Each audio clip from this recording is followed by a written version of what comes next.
جو اللہ اور قیامت کے دن پر ایمان رکھتا ہے اسے چاہیے کہ اچھی باتیں منہ سے نکالے یا خاموش رہے۔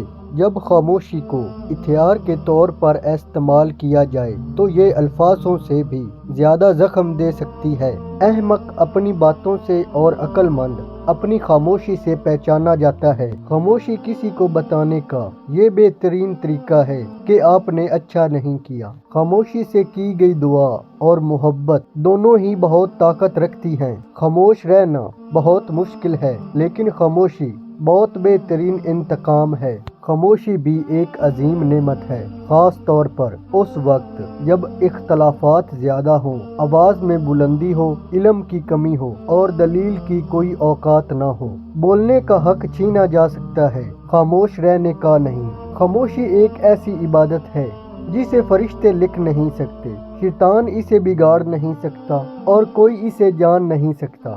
خاموشی آپ کے ذہنی تناؤ کو کم کر کے آپ کو باشعور انسان بننے میں مدد دیتی ہے۔ خاموشی آپ کو ایک کامیاب انسان بننے میں مدد دیتی ہے۔